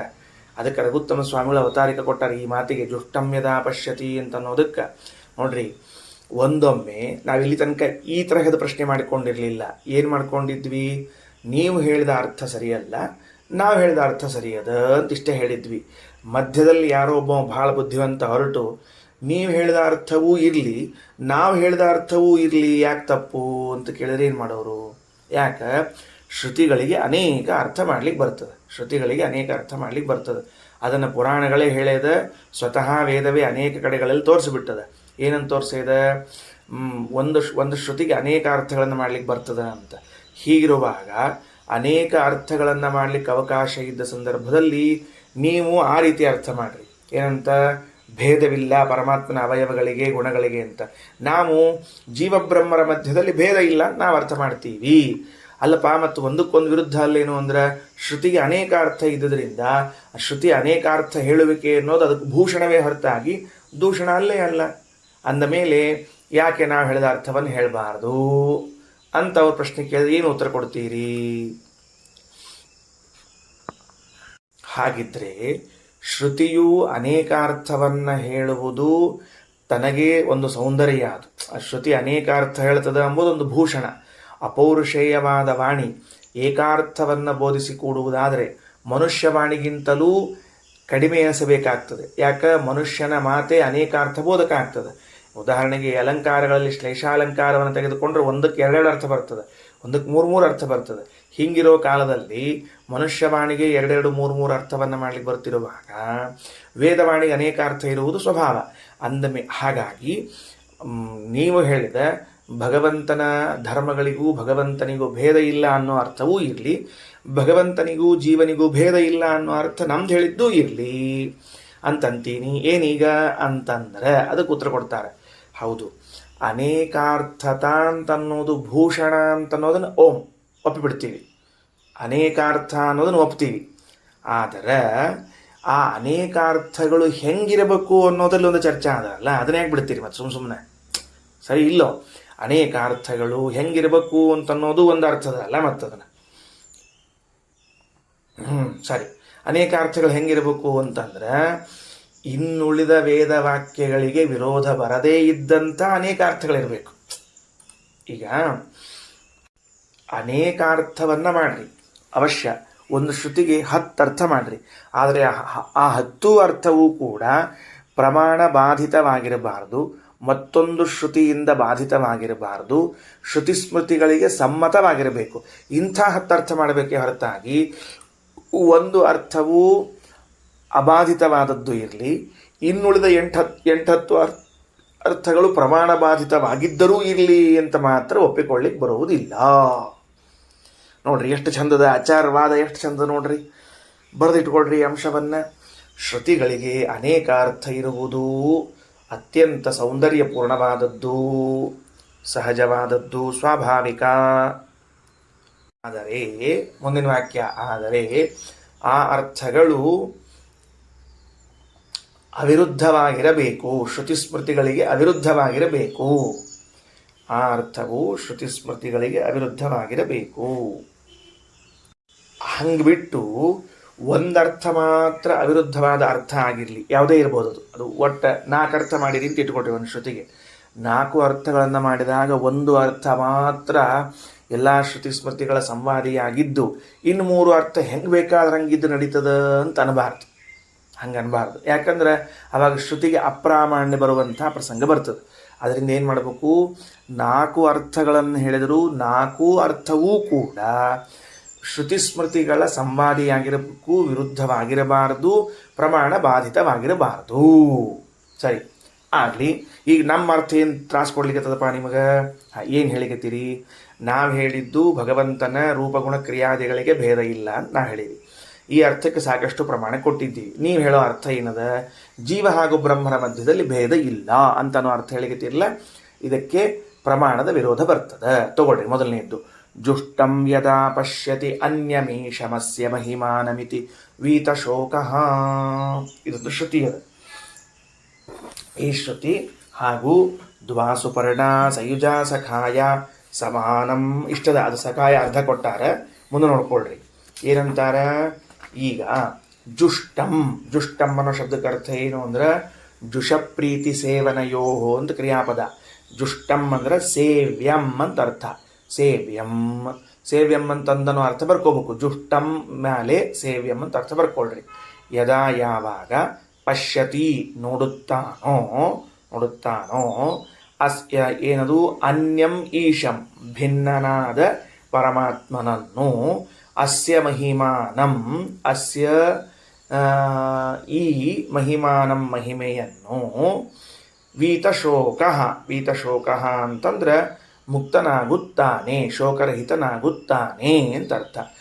ಶಬ್ದಾರ್ಥ ಹೇಳಿನ, ಉಳಿದು ಹೇಳಿಲ್ಲ ಇನ್ನು. ಜುಷ್ಟಂ ಸೇವ್ಯನಾದ, ಯದಾ ಯಾವಾಗ ಪಶ್ಯತಿ ನೋಡುತ್ತಾನೋ, ಅನ್ಯಂ ಭಿನ್ನನಾದ, ಈಶಂ ಪರಮಾತ್ಮನನ್ನು, ಅಸ್ಯ ಈ ಪರಮಾತ್ಮನ, ಮಹಿಮಾನಂ ಮಹಿಮೆಯನ್ನು, ಇತಿ ಎಂಬುದಾಗಿ ವೀತಶೋಕ ಅಂದರೆ ಮುಕ್ತನಾಗುತ್ತಾನೆ. ಸರಿ, ಹಂಗಾರೆ ಸತ್ಯರ್ಥ ಏನಾಯಿತು? ಯಾವಾಗ ಈ ಜೀವ ಇದ್ದಾನೆ ಅಂದ್ರೆ ನಾವು ಅಧಿಕಾರಿಗಳು, ಯಾವಾಗ ಎಲ್ಲರಿಂದಲೂ ಸೇವ್ಯನಾದ, ಅಲ್ಲಿ ಜುಷ್ಟಂ ಅನ್ನೋ ಶಬ್ದಕ್ಕೆ ಸೇವ್ಯ ಅಂತ ಅರ್ಥ. ಯಾರಿಂದ ಅಂತ ಪ್ರಶ್ನೆ ಮಾಡಿದರೆ ಎಲ್ಲರಿಂದ ಅಂತ ಅರ್ಥ. ಮುಕ್ತಿಯೋಗ್ಯರಾದ ಎಲ್ಲ ಜೀವರಿಂದ ಸೇವ್ಯನಾದ, ತನ್ನಿಂದ ಭಿನ್ನನಾದ ಪರಮಾತ್ಮನನ್ನು ಹಾಗೂ ಅವನ ಮಹಿಮೆಯನ್ನು ಕಾಣುತ್ತಾನೋ ಆಗ ಮುಕ್ತನಾಗುತ್ತಾನೆ ಎಂದು ಶ್ರುತ್ಯರ್ಥ. ಹಾಗಿದ್ರೆ ಈ ಶ್ರುತಿ ಜೀವ ಹಾಗೂ ಬ್ರಹ್ಮರ ಮಧ್ಯದಲ್ಲಿ ಭೇದವನ್ನು ಹೇಳುತ್ತಿದೆ. ಎಲ್ಲದ ಅನ್ಯಂ ಭಿನ್ನನಾದ ಅಂತ ಹೇಳಿಕತ್ತ ಸ್ಪಷ್ಟವಾಗಿ. ಜುಷ್ಟಂ ಯದಾ ಪಶ್ಯತಿ ಅನ್ಯಂ ಈಶಂ, ಪರಮಾತ್ಮನನ್ನು ಕಾಣ್ತಾನೆ ಈ ಜೀವ. ಹೆಂಗೆ ಕಾಣ್ತಾನೆ? ತನಗಿಂತ ಭಿನ್ನನಾದ ಪರಮಾತ್ಮನನ್ನು ಕಾಣುತ್ತಾನೆ. ಅಂದಮೇಲೆ ನೀವು ಶ್ರುತಿಗೆ ಎರಡನೇ ಅರ್ಥ, ಒಂದನೇ ಅರ್ಥ ನೀವು ಹೇಳಿದ್ದಿರಲಿ, ಎರಡನೇ ಅರ್ಥ ನಾವು ಹೇಳಿದ್ದಿರಲಿ ಅಂತ ಜೀವ ಹಾಗೂ ಪರಮಾತ್ಮರಲ್ಲಿ ಭೇದವಿಲ್ಲ ಅನ್ನೋ ಅರ್ಥ ಮಾಡಲಿಕ್ಕೆ ಹೋದರೆ ಈ ವಾಕ್ಯದ ವಿರೋಧ ಬರ್ತದೆ. ಈ ವಾಕ್ಯದ ವಿರೋಧ ಬರ್ತಿರುವಾಗ ವಿರೋಧವನ್ನು ನೀವು ಮತ್ತೆ ಪರಿಹಾರ ಮಾಡಲಿಕ್ಕೆ ಹೋಗಬೇಕು. ಇದು ಅಪರಿಹಾರ್ಯವಾದ ವಿರೋಧ ಅಂದಮೇಲೆ ಆ ಅರ್ಥವನ್ನು ಮಾಡಲಿಕ್ಕೆ ಬರೋದಿಲ್ಲ. ಏನು ಅಂದರೆ ಅಲ್ಲ. ಎರಡನೇದ್ದು, ಯಾಕ್ರಿ ಇದನ್ನು ಅಪರಿಹಾರ್ಯ, ಯಾಕೆ ಇದು ಪರಿಹಾರ ಮಾಡ್ತೀವಿ, ಇದಕ್ಕೇನೋ ಅರ್ಥ ಹೇಳ್ತೀವಿ? ಯಾವ ವಾಕ್ಯಕ್ಕೆ ಅರ್ಥ ಬೇರೆ ಹೇಳೋರು ನೀವು? ಈ ಜೀವನು ಎಲ್ಲರಿಂದಲೂ ಸೇವಿತನಾದ ತನ್ನಿಂದ ಭಿನ್ನನಾದ ಪರಮಾತ್ಮನ ಹಾಗೂ ಅವನ ಮಹಿಮೆಯ ದರ್ಶನವನ್ನು ಮಾಡಿಕೊಂಡಾಗ ಮುಕ್ತನಾಗುತ್ತಾನೆ ಅಂತ ಅನ್ನೋ ವಾಕ್ಯಕ್ಕೆ ಅನ್ಯಾರ್ಥ ಮಾಡ್ತೀವಿ ಅಂದರೆ, ಮುಕ್ತನಾಗುತ್ತಾನೆ ಅಂತ ಮುಕ್ತಿಪ್ರಾಪಕವಾದ ಫಲವನ್ನು ಹೇಳ್ಯಾರ. ಇದಕ್ಕೆ ಹಿಂಗೆ ತಿಳ್ಕೊಳ್ಳುವಿಕೆ, ಹಿಂಗೆ ನೋಡುವಿಕೆ ಅನ್ನೋದು ಮೋಕ್ಷದವರೆಗೂ ಕರ್ಕೊಂಡು ಹೋಗ್ತದ ಅಂತ ಹೇಳಿದ ಮೇಲೆ ಇದನ್ನು ನೀವು ಬದಲಾಯಿಸ್ಲಿಕ್ಕೆ ಬರೋದಿಲ್ಲ. ಇದಕ್ಕೇನು ಅರ್ಥ ಮಾಡ್ತೀರಿ ನೀವು? ಅನ್ಯಾರ್ಥ ಮಾಡ್ತೀರಿ? ಯಾವ ಅನ್ಯಾರ್ಥವನ್ನು ಮಾಡ್ಲಿಕ್ಕೆ ಬರೋದಿಲ್ಲ. ಸರಿ, ಮುಂದೆ ಇನ್ನೊಂದು ವಾಕ್ಯ ಏನು? ದ್ವಾಸುಪರ್ಣ ಸಯುಜಾ ಸಖಾಯೌ ಸಮಾನಂ ವೃಕ್ಷಂ ಬರಿಷಸ್ವಜಾತೆ. ಅದ ದ್ವಾಸುಪರ್ಣ ಅಂತ ಅನ್ನೋ ಶ್ರುತ್ಯರ್ಥ ಭಾಳ ಸಲ ಬಂದದ. ನಿಮಗೆ ಗೊತ್ತಿರ್ತ ಅಂಬುದಕ್ಕೆ ಸುಮ್ಮನೆ ಹೊಡ್ತೀನಿ. ಎರಡು ಪಕ್ಷಿಗಳವ, ಅವು ಕೂಡ್ಕೊಂಡವ, ಗೆಳೆಯಂದ್ರ ಆಗ್ಯವ. ಭಾರಿ ವಿಚಿತ್ರ ಅಲ್ಲ? ಎರಡು ಪಕ್ಷಿಗಳವ, ಕೂಡ್ಕೊಂಡವ, ಗೆಳೆಯಂದ್ರವ. ಯಾವಾಗ ಹೇಳ್ಬೋದು ಹಿಂಗೆ? ಗೆಳೆಯ ಅಂತ ಯಾವಾಗ ಹೇಳ್ಬೋದು? ಇಬ್ಬರಿದ್ರೆ ಗೆಳೆಯಂದ್ರು ಅಂತ ಹೇಳ್ಬೋದು. ಕೂಡ್ಕೊಂಡಿದ್ದಾರಂದ್ರೆ ಇಬ್ಬರಿದ್ರೆ ಕೂಡ್ಕೊಂಡಿದ್ದಾರೆ ಅನ್ಬೇಕು. ನನ್ನ ಜೊತೆ ನಾನೇ ಕೂಡ್ಕೊಂಡಿದ್ದೀನಿ, ನಂಗೆ ನಾನೇ ಗೆಳೆಯನಿದ್ದೀನಿ ಅಂತ ಯಾವ ವಿವೇಕಿಯೂ ಮಾತಾಡೋದಿಲ್ಲ. ವ್ಯವಹಾರ ಹಂಗಿರೋದಿಲ್ಲ. ಎರಡು ಪಕ್ಷಿಗಳು ಅಂತವ, ಎರಡು ಅಂತ ಹೇಳಿದ ಮೇಲೆ ಒಂದು ಮಾಡ್ಲಿಕ್ಕೆ ಬರೋದಿಲ್ಲ. ಅದನ್ನು ನೀವು ಎರಡು ಅಂದಾಗ ಎರಡು ಅಂತ ತಿಳ್ಕೊಬೇಕಾಗತ್ತೆ. ಇಲ್ಲದೆ ಇದ್ರೆ ಎರಡು ಅನ್ನೋ ಶಬ್ದ ಪ್ರಯೋಗ, ದ್ವಿವಚನ ಪ್ರಯೋಗನೇ ಕೊಡೋದಿಲ್ಲ. ಆಮೇಲೆ ಎಲ್ಲ ಕಡೆಗೂ ಎರಡಿದ್ದದ್ದು ಒಂದು ಅಂದುಬಿಟ್ರೆ ದ್ವಿವಚನ ಪ್ರಯೋಗನೇ ಕೂಡ್ಲಿಕ್ಕೆ ಹೋಗೋದಿಲ್ಲ. ಹಾಗಾಗಿ ದ್ವಾಸುಪರ್ಣ ಸಯುಜಾ ಸಖಾಯ ಸಮಾನಂ ವೃಕ್ಷಂ ಪರಿಷಸ್ವಜಾತೆ, ಒಂದೇ ವೃಕ್ಷದಲ್ಲವ ಅಂತ. ಬೇರೆ ಆ ಪಕ್ಷಿಗಳು ಬೇರೆ ಕಡೆ ಎಲ್ಲೂ ಇಲ್ಲ, ಈ ದೇಹವೆಂಬುವಂಥ ವೃಕ್ಷದಲ್ಲೇ ಅವ ಅಂತ ತಿಳ್ಕೊಳ್ರಿ ಅಂತ ಹೇಳ. ಸರಿ, ಇದರಿಂದ ನಮಗೇನು ತಿಳಿದು ಬಂತು? ಭೇದನೆ ತಿಳಿದು ಬಂತು. ಅಂದಮೇಲೆ ಜುಷ್ಟಂ ಯದಾ ಪಶ್ಯತಿ ಅಂತನ್ನೋದಾಗಿರಬಹುದು ಅಥವಾ ದ್ವಾಸುಪರ್ಣ ಎನ್ನುವುದಾಗಿರಬಹುದು, ಎರಡೂ ಶ್ರುತಿಗಳು ಕೂಡ ನಮಗೇನು ತಿಳಿಸ್ಲಿಕ್ಕತ್ತಾವ? ಜೀವ ಹಾಗೂ ಪರಮಾತ್ಮನ ಮಧ್ಯದಲ್ಲಿ ಭೇದವನ್ನೇ ತಿಳಿಸ್ಲಿಕ್ಕತ್ತದ ಹೊರತಾಗಿ ಅಭೇದವನ್ನು ತಿಳಿಸುತ್ತಿಲ್ಲ. ಹೀಗಿರುವಾಗ ಅದಕ್ಕೆ ವಿರುದ್ಧವಾಗಿ ಶ್ರುತಿಗೆ ಅನೇಕ ಅರ್ಥಗಳು ಹೇಳಲಿಕ್ಕೆ ಬರ್ತದೆ ಅಂತ ತಿಳ್ಕೊಂಡು ಜೀವಬ್ರಹ್ಮರ ಮಧ್ಯದಲ್ಲಿ ಭೇದ ಇಲ್ಲ ಎಂಬ ಅರ್ಥವನ್ನು ಮಾಡಬಾರದು. ಹೌದೌದು, ಆ ಶ್ರುತಿಗೆ ಭೇದ ಅಂತೆ ಅರ್ಥ ಅಲ್ಲಪ್ಪ. ಮತ್ತು ಭೇದ ಅಂತ ಅರ್ಥ ಒಪ್ಪುಕೊಂಡ ಭೇದ ಹೆಂಗೆ ಹೇಳ್ತೀಯೋ ಅಂತಂದ್ರೆ, ನೋಡ್ರಿ, ನಾವಿಲ್ಲ ಅಂತಿಲ್ಲ. ಈ ಶ್ರುತಿಗೆ ಅರ್ಥ ಏನು ಅಂದರೆ ಜೀವಬ್ರಹ್ಮರು ಭಿನ್ನರು ಅಂತೆ ಅರ್ಥ. ಕರೆಕ್ಟ್, ಅದಕ್ಕೆ ವಿರುದ್ಧ ಆಗ್ತದೆ ಈ ಅರ್ಥ, ಅದು ಒಪ್ಪಿಕೊಳ್ತೀವಿ. ಆದರೆ ವಿಚಾರ ಮಾಡ್ರಿ, ಏನು ಅಂದ್ರೆ ಈ ಭೇದ ಸಾಂಸಾರಿಕ ಭೇದ. ಈ ಭೇದ ಇದು ಸಂಸಾರದಲ್ಲಿ ಮಾತ್ರ ಇರೋ ಭೇದ, ಮುಕ್ತಿಯಲ್ಲಿ ಇಲ್ಲ ಈ ಭೇದ. ಅದಕ್ಕೆ ನಾವು ಅರ್ಥ ಮಾಡಿದ್ದು ಬಹಳ ದೂರದ್ದು ಅರ್ಥ ಮಾಡಿದ್ದೀವಿ. ಮುಕ್ತಿಯಲ್ಲಿ ಜೀವಬ್ರಹ್ಮರಿಗೆ ಭೇದವಿಲ್ಲ ಅನ್ನೋ ಅರ್ಥ ಮಾಡಿದ್ದೀವಿ. ಪಾಪ ನೀವು ಅದನ್ನು ತಿಳ್ಕೊಳ್ಳಾರ್ದ ಸಂಸಾರದಲ್ಲಿ ಭೇದ ಇಲ್ಲ ಅಂತ ಅನ್ಕೊಂಡ್ಬಿಟ್ಟೀವಿ ಅಂತ ಸಂಸಾರದಲ್ಲಿ ಭೇದ ಇರೋದನ್ನು ಬೋಧಿಸುವಂತಹ ವಾಕ್ಯಗಳನ್ನು ಹೇಳಿಬಿಟ್ರಿ ನೀವು. ತಪ್ಪಲ್ಲ. ನೀವು ಹೇಳಿ ಸರಿಯದ, ಅವಶ್ಯ ಸರಿಯದ. ನಮಗೇನು ಆಕ್ಷೇಪ ಕೊಟ್ಟಿದ್ದೀರಿ ನೀವು ಅಂದರೆ, ಒಂದು ಶ್ರುತಿಗೆ ಅನೇಕ ಅರ್ಥಗಳನ್ನು ಮಾಡ್ಲಿಕ್ಕೆ ಬರುವಾಗ ಜೀವಬ್ರಹ್ಮರ ಮಧ್ಯದಲ್ಲಿ ಭೇದ ಇಲ್ಲ ಎಂದು ಅರ್ಥ ಮಾಡ್ತೀವಿ ಅಂತ ಹೇಳಿದ ಕೂಡಲೇ ನೀವು ಏನು ತಿಳ್ಕೊಳ್ಳಿಲ್ಲ ಅಂತಂದ್ರೆ ಸಂಸಾರದಲ್ಲೋ ಮುಕ್ತಿಯಲ್ಲೋ ಅನ್ನೋದನ್ನು ಕೇಳಲಿಲ್ಲ. ಶ್ರುತಿಯನ್ನು ಉದಾಹರಣೆ ಮಾಡಿಬಿಟ್ರಿ. ದ್ವಾಸುಪರ್ಣ ಜುಷ್ಟಮ್ಯದಾ ಪಶ್ಯತಿ ಶ್ರುತಿ ಉದಾಹರಣೆ ಮಾಡಿ ಭೇದ ಇದೆಯಲ್ಲ, ಜೀವ ಹಾಗೂ ಬ್ರಹ್ಮರ ಮಧ್ಯದಲ್ಲಿ ಭೇದ ಇದೆಯಲ್ಲ, ಇರುವಾಗ ಅಭೇದ ಅನ್ನೋ ಅರ್ಥವನ್ನು ಹೆಂಗೆ ಹೇಳ್ತೀರಿ ಅಂತ ಕೇಳಲಿಕ್ಕೆ ಹೋಗ್ಬಿಟ್ರಿ. ಅಯ್ಯೋ, ಮತ್ತೇನದು? ಅದು ಸಂಸಾರದಲ್ಲಿದ್ದ ಭೇದವನ್ನು ಹೇಳ್ತದೆ, ಮುಕ್ತಿಯಲ್ಲಿ ಭೇದವೇ ಇಲ್ಲ. ಅಂದಮೇಲೆ ನಾವು ಹೇಳುವ ಅರ್ಥ ಮೋಕ್ಷದಲ್ಲಿ ಜೀವಬ್ರಹ್ಮರು ಅಭಿನ್ನರು ಅಂತ, ನೀವೇ ಹೇಳುವ ಅರ್ಥ ಸಂಸಾರದಲ್ಲಿ ಜೀವಬ್ರಹ್ಮರು ಭಿನ್ನರು ಅಂತ. ನಮಗೇನು ಬಾಧಕನೇ ಇಲ್ಲ. ನಾವು ಹೇಳೋ ಸ್ಥಳನೇ ಬೇರೆ, ನೀವು ಹೇಳೋ ಸ್ಥಳನೇ ಬೇರೆ. ಎಷ್ಟು ವಿಚಿತ್ರದ ನೋಡ್ರಿ, ಎಷ್ಟು ವಿಚಿತ್ರದ ಅದು. ಅಂದಮೇಲೆ ಅವ್ರು ಹಂಗೆ ಅರ್ಥ ಹೇಳ್ತೀವಿ ಅಂತಂದರೆ ಮುಕ್ತಿಯಲ್ಲೂ ಭೇದವೇ ಇದೆ ಅಂತನ್ನುವಂಥ ವಾಕ್ಯವನ್ನು ಉದಾಹರಣೆ ಮಾಡ್ತಾರೆ. ಮುಕ್ತಿಯಲ್ಲೂ ಭೇದವೇ ಇದೆ ಎನ್ನುವ ವಾಕ್ಯವನ್ನು ಉದಾಹರಣೆ ಮಾಡಿಬಿಟ್ಟರೆ ಆಗ ನೀವು ಹೇಳುವ ಅರ್ಥ ಶ್ರುತಿಗೆ ಅಲ್ಲ ಅಂತ ಸಿದ್ಧ ಆಗ್ತದೆ. ಯಾಕೆ ಸಾಂಸಾರಿಕ ಭೇದವನ್ನು ನೀವು ಒಪ್ಪಿಬಿಟ್ಟಿದ್ದೀರಿ, ಮುಕ್ತಿಯಲ್ಲೂ ಭೇದದ ಅಂತ ನಾವು ಹೇಳಿಬಿಟ್ರೆ ಆಗ ನಿಮ್ಮ ಅರ್ಥ ಕೈ ಬಿಟ್ಟು ಹೋಗ್ತದೆ. ಸರಿ ತೋರ್ಸಪ್ಪ, ಅದು ಆಗಿಬಿಡ್ಲಿ ನಿಮ್ಮದು ಅಂತಂದ್ರು. ತಗೋಪ ಏನಂತಾರ, ಯೋ ವೇದ ನಿಹಿತಂ ಗುಹಾಯಾಂ ಪರಮೇ ವ್ಯೋಮನ್. ಏನಾಗ್ತಾನೆ, ಸರ್ವಾನ್ ಸೋಷ್ಣುತೆ ಸರ್ವಾನ್ ಕಾಮಾನ್ ಸಹ ಬ್ರಹ್ಮಣ ವಿಪಶ್ಚಿತ. ಇದು ಮೊದಲನೇ ಶ್ರುತಿ, ಅಲ್ಲಿಂದ ಅಲ್ಲಿ ತನಕ ಒಂದೇ ವಾಕ್ಯ. ಯಾವನು ಪರಮೇ ಗುಹಾಯಾಂ ಪರಮೇ ವ್ಯೋಮನ್, ನಮ್ಮ ಹೃದಯ ಗುಹೆಯಲ್ಲಿರುವಂಥ ಅತ್ಯಂತ ಶ್ರೇಷ್ಠವಾದ ಆಕಾಶದಲ್ಲಿ ನಿಹಿತಂ ಇರುವಂತಹ ಪರಮಾತ್ಮನನ್ನು ವೇದ ಸಾಕ್ಷಾತ್ಕಾರ ಮಾಡಿಕೊಂಡನೋ, ಅಂದರೆ ಯಾರಿಗೆ ಅಪರೋಕ್ಷ ಜ್ಞಾನವಾಯಿತೋ ಆ ಅಪರೋಕ್ಷ ಜ್ಞಾನಯಾದ ಮುಕ್ತನೂ ಸಹ ಅವನು ಅಶ್ನುತೆ ಸರ್ವಾನ್ ಕಾಮಾನ್ ಸಹ ಬ್ರಹ್ಮಣ ವಿಪಶ್ಚಿತ, ಸರ್ವಜ್ಞನಾದ ಭಗವಂತನ ಜೊತೆಗೆ ಮೋಕ್ಷದಲ್ಲಿ ತನ್ನ ಯೋಗ್ಯತಾನುಗುಣವಾದ ಆನಂದವನ್ನು ಅನುಭವಿಸುತ್ತಾನೆ. ಭೇದನೋ ಅಭೇದನೋ ಹೇಳು, ಭೇದನೇ ಅದು. ಮುಕ್ತಿಯಲ್ಲಿ ಪರಮಾತ್ಮನ ಜೊತೆಗೆ ನಾವು ನಮ್ಮ ಯೋಗ್ಯತಾನುಸಾರವಾದ ಭೋಗವನ್ನು ಮಾಡ್ತೇವೆ ಅಂತಿದೆ. ಅಲ್ಲಿ ಮುಕ್ತಿಯಲ್ಲಿ ಜೀವಬ್ರಹ್ಮರು ಭಿನ್ನರಾಗದೇ ಹೋಗಿದ್ರೆ ಪರಮಾತ್ಮನ ಜೊತೆಗೆ ಭೋಗದ ಅನುಭವ ಅಂತ ಹೆಂಗೆ ಹೇಳಿಕ್ಕೆ ಬರ್ತಿತ್ತಪ್ಪ? ಅದು ಬರ್ತಿದ್ದಿಲ್ಲ. ಈಗ ನಾವಷ್ಟ ನೋಡ್ರಿ ಹೆಂಗದ, ಇಲ್ಲಿಗೂ ಅಲ್ಲಿಗೂ ಎಷ್ಟು ವ್ಯತ್ಯಾಸ, ಸಂಸಾರದಲ್ಲಿಗೂ ಮೋಕ್ಷಕ್ಕೂ ಎಷ್ಟು ವ್ಯತ್ಯಾಸ ಅಂತಂದ್ರೆ, ಸಂಸಾರದಲ್ಲಿದ್ದಾಗ ಪರಮಾತ್ಮ ಇದ್ದೇ ಇರ್ತಾನೆ ಜೊತೆಗೆ, ಅವನು ನಮ್ಮ ಜೊತೆ ಎಲ್ಲ ಭೋಗವನ್ನು ಮಾಡ್ತಿರ್ತಾನೆ. ಆದರೆ ನಮಗದು ಪ್ರತ್ಯಕ್ಷ ಇರೋದಿಲ್ಲ. ಯಾವಾಗ ಮೋಕ್ಷಕ್ಕೆ ಹೋಗ್ತೀವೋ ಆಗ ಪರಮಾತ್ಮನೂ ನಾವು ಇಬ್ಬರೂ ಏಕಕಾಲದಲ್ಲಿ ಭೋಗವನ್ನು ಮಾಡುವುದನ್ನು ಪ್ರತ್ಯಕ್ಷ ದರ್ಶನ ಮಾಡಿಕೊಳ್ತೀವಿ. ಇದು ಆಗೊಂದು ಅವಕಾಶ. ಎಷ್ಟು ದೊಡ್ಡ ಅವಕಾಶ ಅದು! ಈಗ ನೋಡ್ರಿ, ಸ್ವಾಮಿಗಳೊಬ್ಬರ ತಮ್ಮ ದೇವ್ರ ಪೆಟ್ಟಿಗೆ ತಾವು ತೆಕ್ಕೊಂಡು, ರಾಮದೇವ್ರ ಪೆಟ್ಟಿಗೆ ತೆಕ್ಕೊಂಡು, ಕೃಷ್ಣದೇವ್ರ ಪೆಟ್ಟಿಗೆ ತೆಕ್ಕೊಂಡು ಪೂಜೆ ಮಾಡ್ತಿದ್ರು ಅಂದ್ರೆ ಅವ್ರಿಗೆ ಎಷ್ಟೇ ದರ್ಶನ. ಸಾರ್ವತ್ರಿಕ ಪೂಜಾ ಇತ್ತು ಅಂದ್ರೆ ಅದಕ್ಕೆ ಅವ್ರಿಗೂ ದರ್ಶನ ಇರ್ತದೆ, ನಮಗೂ ದರ್ಶನ ಇರ್ತದೆ, ಇಬ್ಬರಿಗೂ ದರ್ಶನ ಇರ್ತದೆ. ಹಂಗೆ ಇಬ್ಬರಿಗೂ ದರ್ಶನ ಇದ್ದಂತೆ ಈ ಮುಕ್ತಿಯಲ್ಲಿ ಪರಮಾತ್ಮನೂ ಭೋಗ ಮಾಡ್ತಾನೆ, ಅವನ ಜೊತೆಗೆ ನಾವು ಭೋಗವನ್ನು ಮಾಡ್ತೀವಿ. ಆಗ ಪರಮಾತ್ಮನ ಭೋಗವನ್ನು ನಮ್ಮ ಭೋಗವನ್ನು ಪ್ರತ್ಯಕ್ಷ ಕಾಣ್ತೀವಿ. ಆಮೇಲೆ ಭೇದ ಅದ ಅಂತದೋ ಅಭೇದದ ಅಂತದಪ್ಪ ಇದು ಶ್ರುತಿ. ಮೋಕ್ಷದಲ್ಲಿ ಭೇದ ಅದ. ಅಷ್ಟೇ ಅಲ್ಲ, ಏತಮಾನಂದಮಯಮಾತ್ಮಾನಂಪಸಂಕ್ರಮ್ಯ, ಈ ಪರಮಾತ್ಮನನ್ನು ಹೊಂದಿ ಏನು ಮಾಡ್ತಾನೆ, ಇಮಾನ್ ಲೋಕಾನ್ ಕಾಮಾನ್ನಿ ಕಾಮರೂಪ್ಯನು ಸಂಚರನ್, ಆಯಾ ಲೋಕಗಳಿಗೆ ಹೋಗಿ ತನಗೆ ಬೇಕಾದ ರೂಪವನ್ನು ಧರಿಸಿ ಅಲ್ಲಿ ಸಾವಗಾನ ಮಾಡ್ತಾ ಇರ್ತಾನ, ಅಂದ್ರೆ ಸಂಗೀತ ಗಾಯನ ಮಾಡ್ತಾ ಇರ್ತಾನ ಅಂತ ಅರ್ಥ. ಹಾಗಾದರೆ ಪರಮಾತ್ಮನ ಸಮೀಪಕ್ಕೆ ಹೋಗಬೇಕು, ಅವನನ್ನು ಕಾಣಬೇಕು, ತನಗೆ ಇಚ್ಛೆ ಬಂದಂತೆ ರೂಪಗಳನ್ನು ಧರಿಸಬೇಕು, ಗಾಯನವನ್ನು ಮಾಡಬೇಕು. ಇವೆಲ್ಲವೂ ಭೇದ ಇದ್ದಾಗ ಮಾತ್ರ ಹೊಂದುತ್ತದೆ ಹೊರತಾಗಿ ಭೇದ ಇಲ್ಲದೆ ಹೋದರೆ ಹೊಂದುವುದಿಲ್ಲ.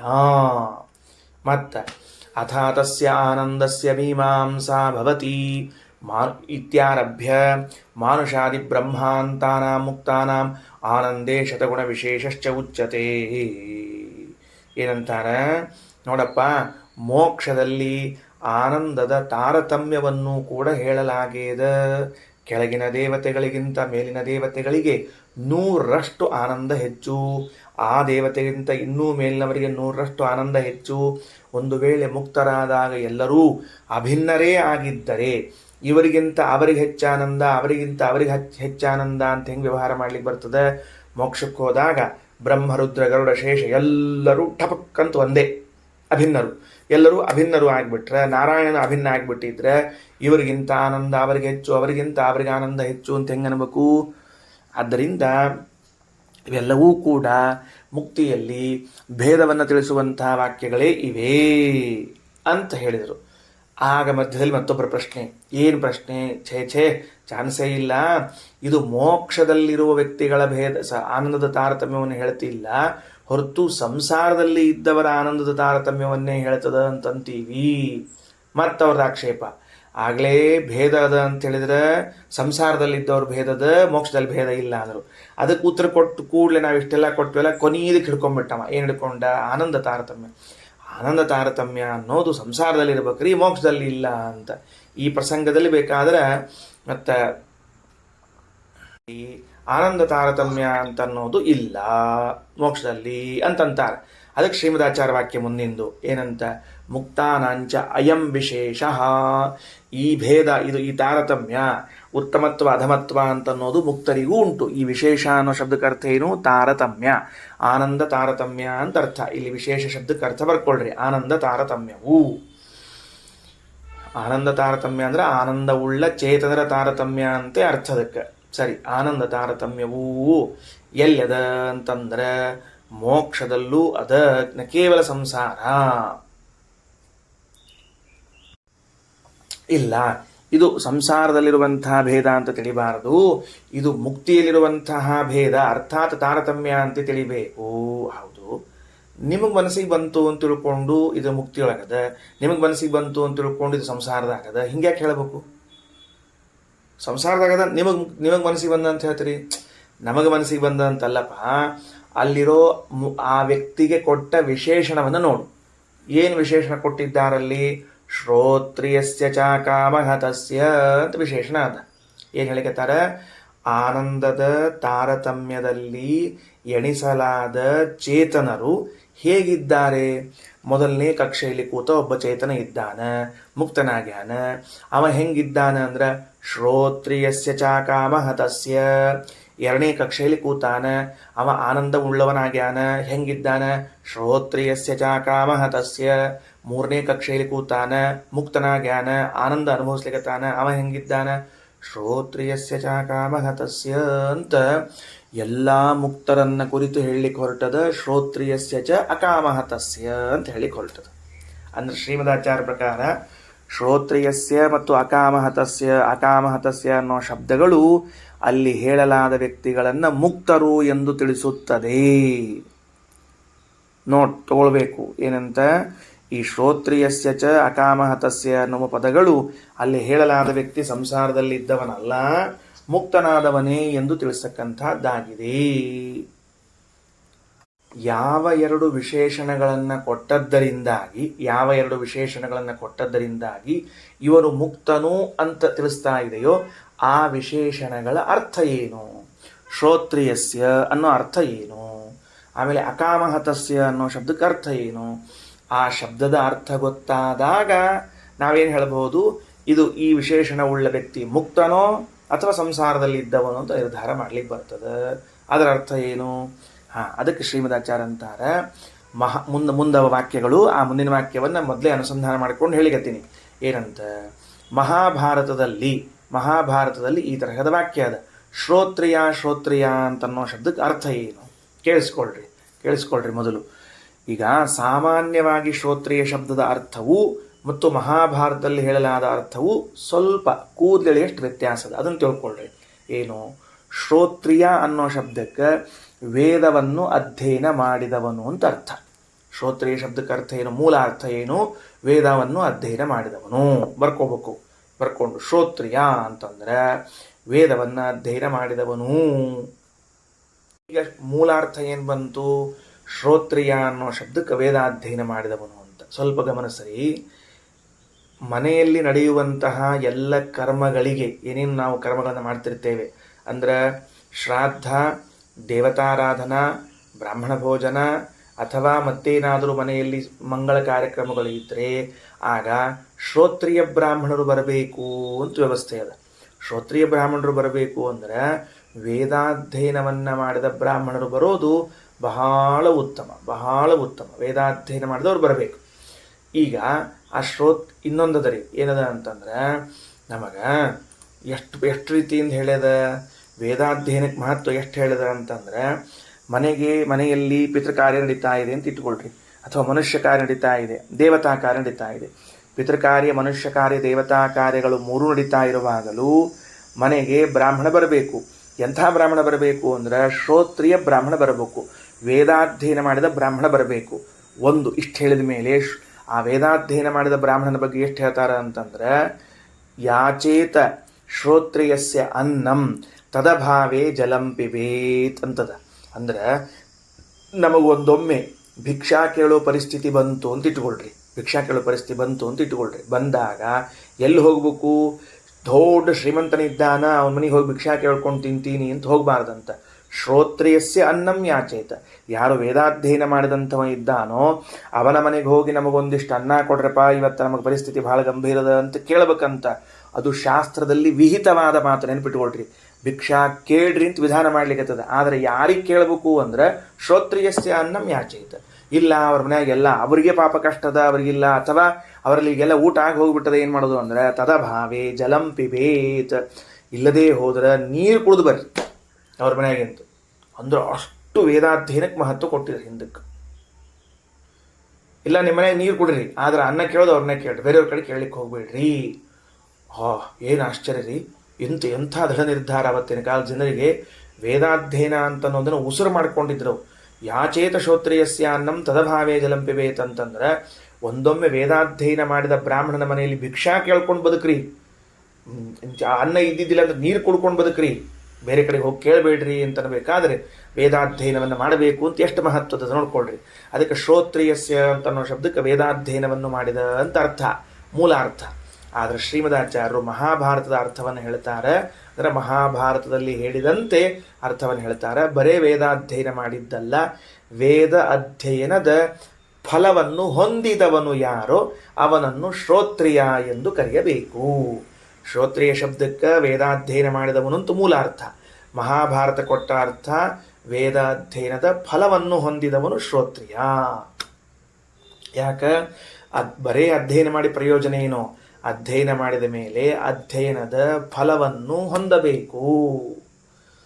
MBBS ಮಾಡಿಬಿಟ್ಟ, MBBS ಮಾಡಿ ಕೂತ್ಬಿಟ್ಟ, MBBS ಮಾಡಿ ಕೂತ್ಬಿಟ್ಟವ. ಮುಂದೇನು MBBS ಮಾಡಿ ಕೂತ್ರೆ ಮುಂದೇನು ಮಾಡವ? ಅವನು ಪ್ರಾಕ್ಟೀಸ್ ಮಾಡ್ಬೇಕಲ್ಲ. ಮತ್ತವ ಪ್ರಾಕ್ಟೀಸ್ ಮಾಡಿದಾಗನೇ MBBS ಮಾಡಿದಕ್ಕೆ ಸಾರ್ಥಕ.